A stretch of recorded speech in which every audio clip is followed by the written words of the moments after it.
How's the volume there?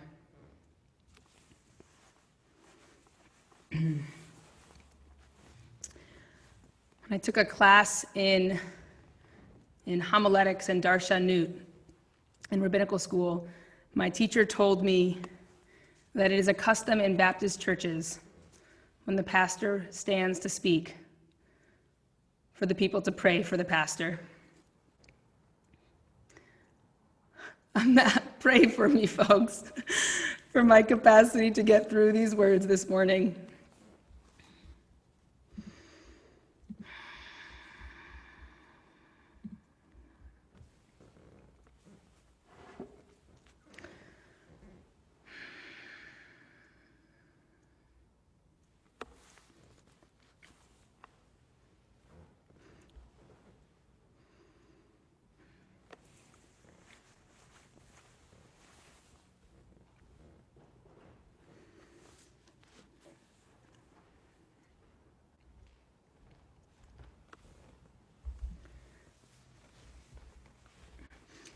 It's inconceivable to think that last Rosh Hashanah, when we gathered, we were so afraid of being together. Our vulnerability 1 year after the shooting in Pittsburgh. And I called on us to just breathe and imagine and call in the courage and the strength and the resilience from being physically gathered together, that it could metabolize the fear of our physical gathering. A year later, we arrive once again on some level afraid to be together physically, but for totally different reasons.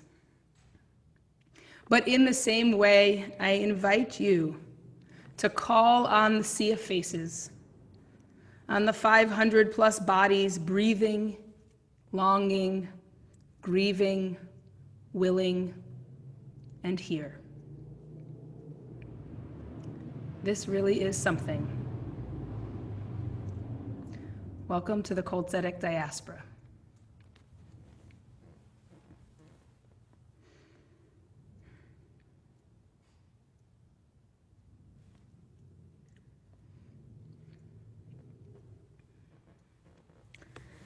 My teacher, Rabbi Lappi, recently told me a story about a friend of hers, and I'd like to share it with all of you. When her friend was a teenager, he got a job at a sleepaway camp as a camp counselor. He was assigned to a bunk of first-time campers, kids 6, 7, 8 years old. On the first day of camp, the young campers were warmly greeted as they got off the bus, led to a welcome to camp gathering where their counselors and bunkmates greeted them. They were shown to their bunks where they were unpacked and were invited to settle in.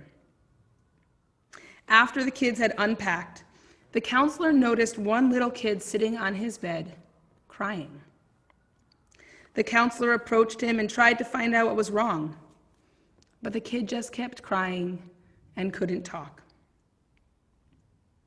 "Did you forget something at home?" He shook his head no. "Do you miss your parents?" Again, still crying, he shook his head no. After several more failed guesses, the kid was finally able to eke out a few words through the tears. "I don't know what comes next."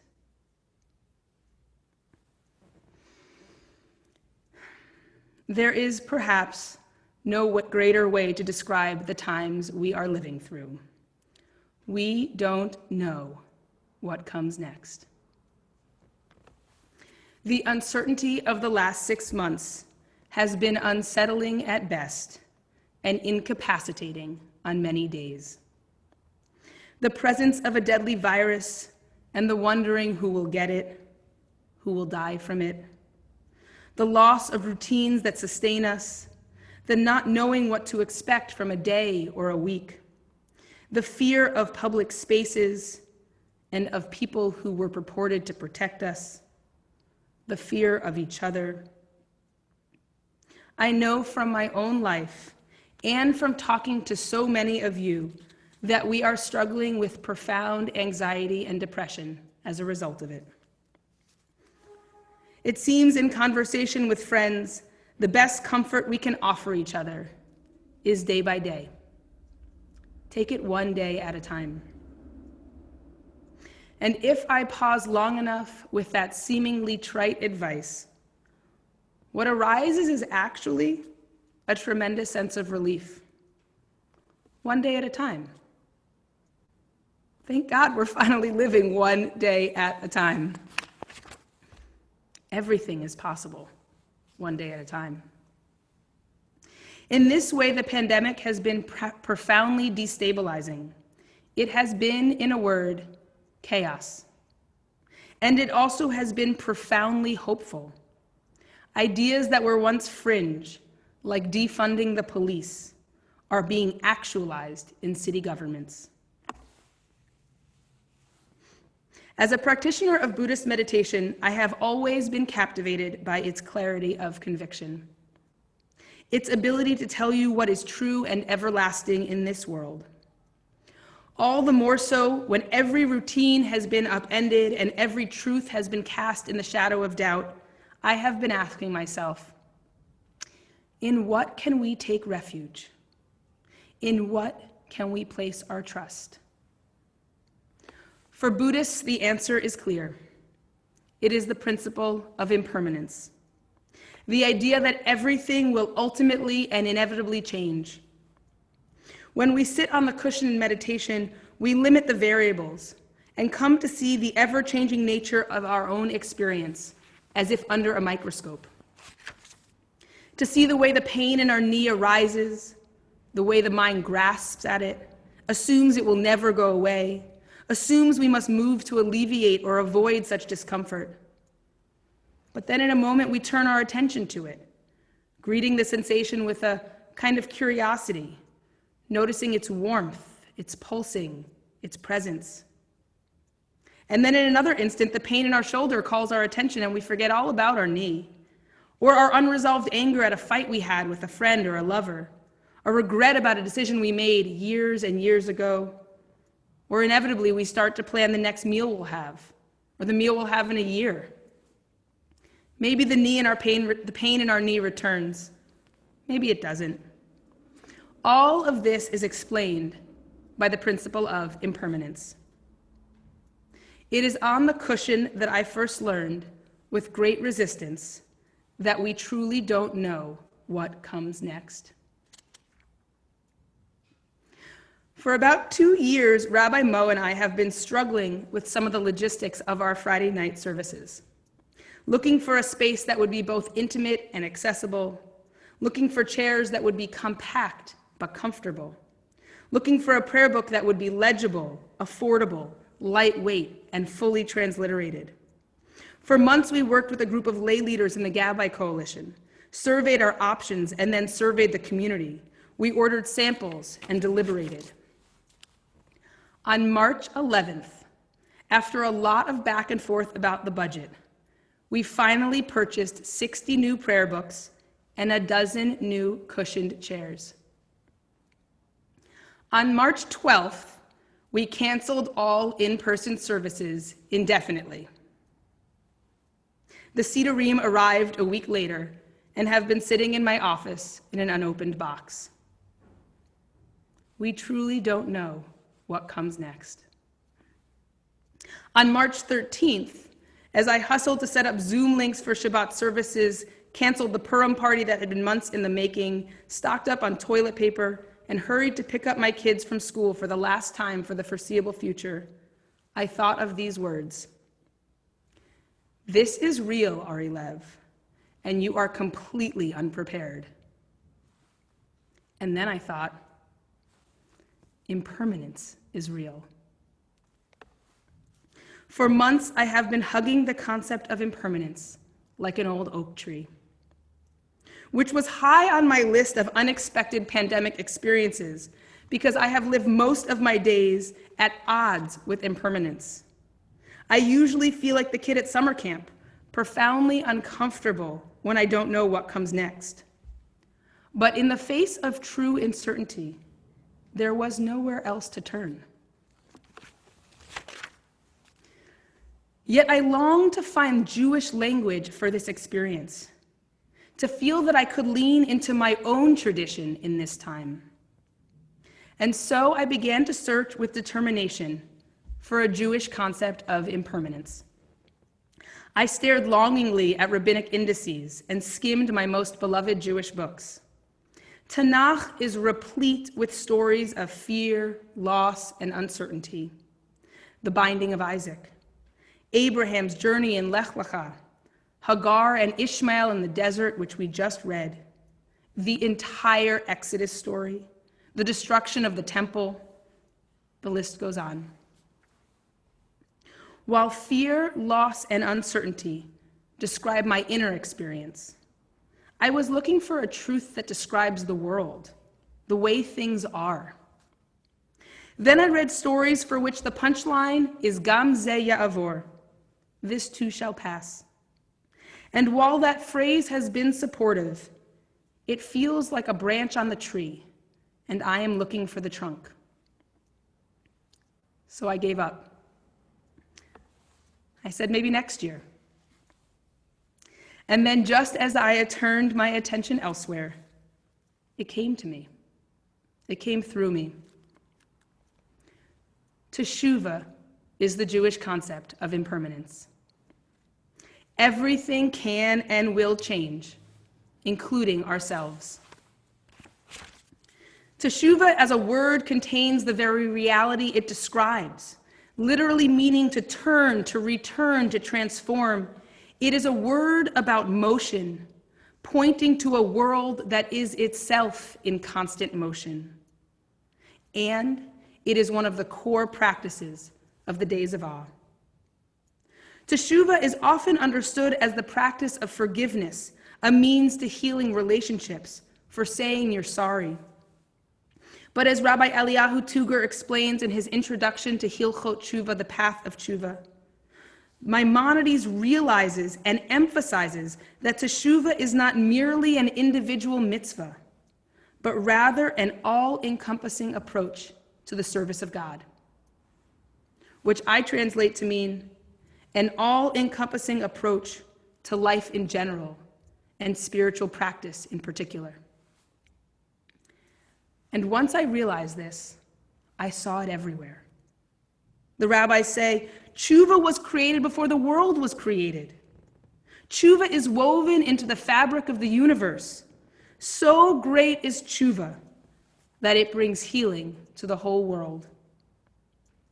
But before we can commit ourselves to tshuva as an essential spiritual practice, we must come to know tshuva as a fundamental truth that makes healing and transformation possible.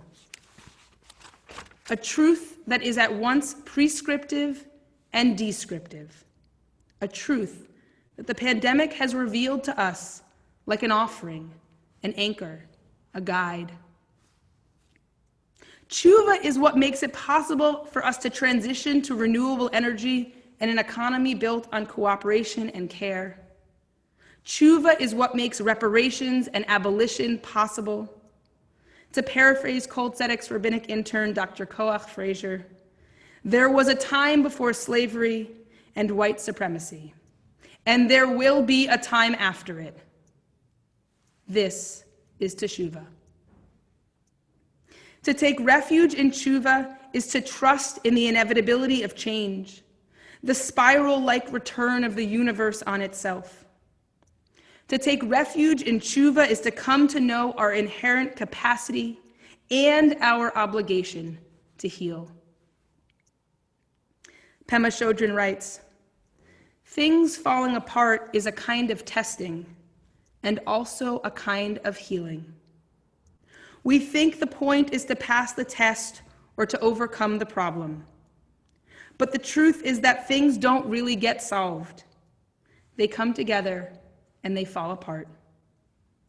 They come together again and they fall apart again. It's just like that. The healing comes from letting there be room for all of this to happen, room for grief, for relief, for misery, for joy. Teshuvah is to the human experience as tides are to the ocean. High tide comes and high tide goes. And then it returns 12 hours later. And in between, the phases of the moon and the contours of the shoreline have changed dramatically. Mud flats become waterways and then return again. To quote Richard Rubinstein's theology of nothingness, God is the ocean and we are the waves. And to quote Octavia Butler, all that you touch, you change. All that you change, changes you. God is change. Teshuvah is change. Just when we think we have arrived, the ground shifts, and we realize we don't know what comes next. This has been one of the greatest challenges of the last 6 months, and it is how we know that the necessary transformation of our world is possible. In the words of the Rambam, Bazman hazeh, she'ein beit hamikdash kayam, ein sham ela tshuva, ha-teshuvah mechaperet. In a time like ours, when the holy temple no longer exists, the only thing there is tshuva. Tshuva is what transforms. Tshuva is spiritual technology invented by the rabbis. You see, it used to be that to connect to the Holy One, or to atone for missing the mark, you journeyed to the temple in Jerusalem, and you offered an unblemished goat, and the odor appeased the Holy One. But then the temple was destroyed, more than once, and the people were exiled from their spiritual routines and from their sacred spaces. Sound familiar? In the aftermath of the destruction of the temple, you can imagine there was weeping. And when asked why, the answer endures. We don't know what comes next. But they did not allow it to distance themselves from each other or from God. They took refuge in tshuva. What I have come to realize is that the experiences of the last year have been utterly unmooring, but they are not new, and they are certainly not unprecedented. We are the inheritors of a tradition that is intimate with catastrophic loss. Everything we have come to know as Jewish spiritual practice was born of exile and nurtured in diaspora. We need to lean into these practices with all our souls, with all our might, with all our resource, and to trust that these practices will sustain us through this time, because they have and they will.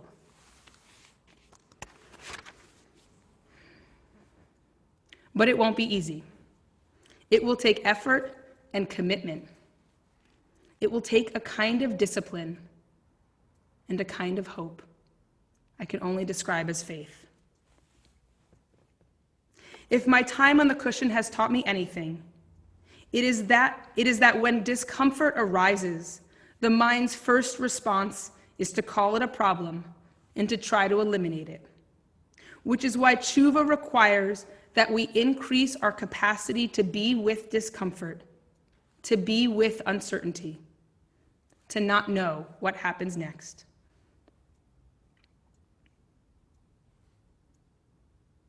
As it turns out, tshuva was not only born of exile, it is also facilitated by exile. The Rambam teaches, Midarchei hatshuva. Among the many ways to do tshuva, we are instructed, Goleh mim komo, shegalut mechaperet avon. One should exile themselves, because exile itself transforms us. Why? Mipnei shegoremet lo lehikana, velihiyot anav, v'shafal ruach. Because exile brings us to our knees. It humbles us, and it softens our spirit. Exile softens us. This too has been my experience. It reminds me of the words my friend and comrade, Reverend Naomi Leaphart Washington, posted on social media way back in March, quoting, "Things won't be the same after this. I hope one of the things that persists is the way most people seem to be moving more gently, more graciously around each other. The way every conversation begins with, 'How are you?' and ends with, 'Be well.' And we seem to mean it, you know?"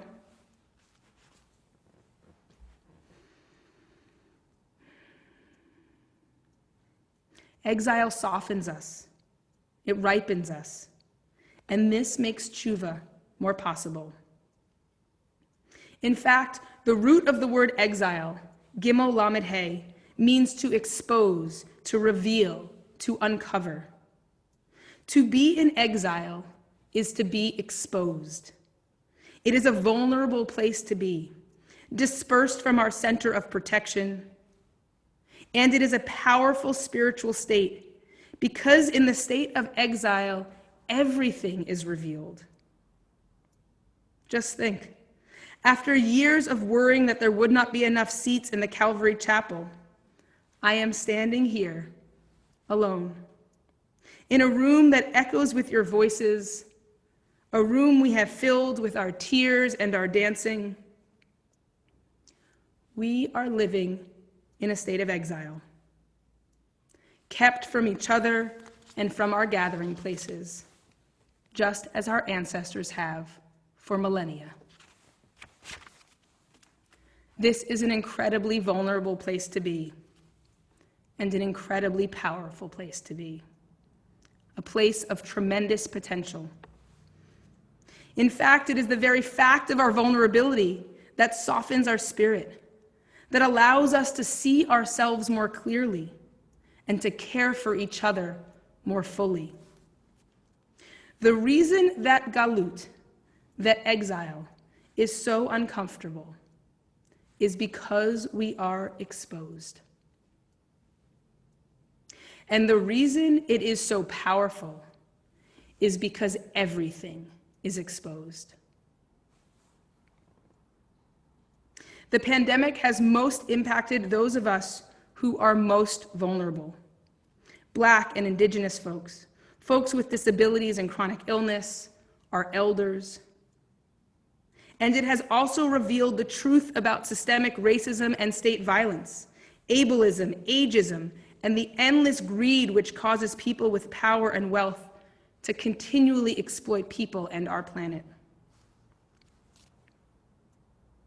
For several millennia, Jews have been living in this state of exile, through scarcity and abundance, through narrower times than these, and finding ways to mark sacred time, to celebrate life, to grieve our dead, and to gather as we have today. Rabbi Alan Liu writes, "We heal one another by being together. We give each other hope. Now we can know for sure, by ourselves, ein banu ma'asim, there is nothing we can do. But gathered together as a single, indivisible entity as we are today, we sense that we do in fact have efficacy as a larger transcendent spiritual unit, one that has been expressing meaning and continuity for 3,000 years. Tshuva is our spiritual inheritance, and it is at the root of our existence. As we enter this new year and the Aseret Yemei Tshuva, the days of Tshuva between Rosh Hashanah and Yom Kippur, days in which the seams of the world and the seams of our own souls are loosened, I invite you, I urge you to take refuge in tshuva, to turn your attention towards it, to place your trust in it, to take this practice seriously. You need it. We need it. The world needs it. For me, this includes taking some quiet moments to consider who in my life I feel distant from, and setting aside time to reach out and connect. For me, this includes setting aside time to reflect on my relationship to racism and ableism. Where have I missed the mark? What do I need to learn so that when faced with the same situation in the future, I can act with greater integrity and awareness? For me, this includes taking time, intentional time, to think, where do I want to give tzedakah? Where do I want to allocate resources as an act of tshuva, an act of repair and reparations? All of this, say the rabbis, is facilitated by making a shinui. Making small changes in your routine allows you to realize that you can make big changes. Making small changes in your relationships allows you to realize that you can make big ones. So for starters this week, I commit to walking to work instead of biking, to give myself time over the 10 days for slowing down and reflecting. And I encourage you to think in this moment, what is one small change that I can make? Start small and take comfort in the words of the Holy One spoken to the Israelites in a midrash. My children, create for me a small opening of teshuvah, as tiny as the head of a pin, and I will open for you openings that even wagons and chariots can pass through. We don't know what comes next. May your practice of teshuvah this year sustain you through the uncertainty. May this experience of exile soften you. And may it all bring much needed healing to you and to the whole world. And to that end, let's end fascism and have a sweet new year. Shabbat Shalom.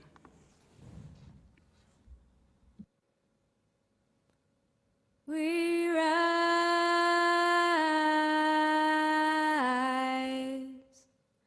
humbly hearted, rise,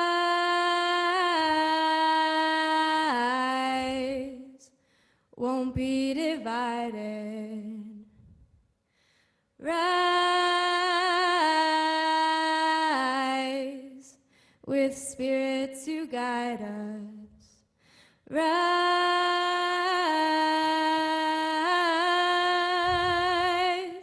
in hope, in prayer, we find ourselves here. In hope, in prayer, we're right here. In hope, in prayer, we find ourselves here. In hope, in prayer, we're right here, and we rise. All of the children rise. Elders with wisdom rise. Ancestors surround us rise.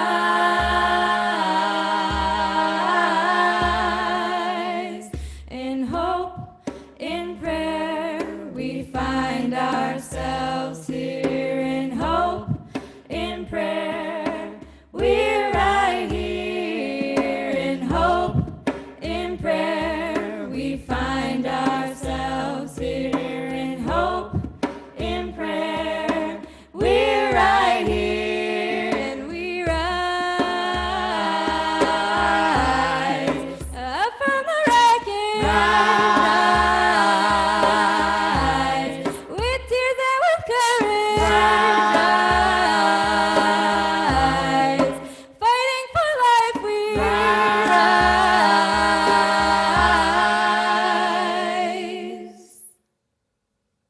Page 4 in the companion, I invite you to rise in body or in spirit and sing with us.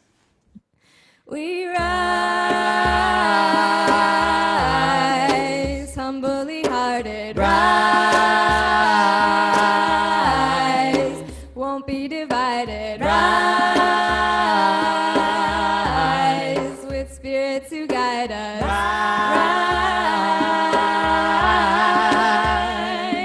in hope, in prayer, we find ourselves here, in hope, in prayer, we're right here, in hope, in prayer, we find ourselves here, in hope, in prayer, we're right here, and we rise, all of the children, rise, elders with wisdom, rise, ancestors surround us, rise, in hope, in prayer, we find ourselves here, in hope, in prayer, we're right here, in hope, in prayer, we find ourselves here, in hope, in prayer, we're right here, and we rise up from the wreckage, rise, with tears and with courage, rise, fighting for life, we rise.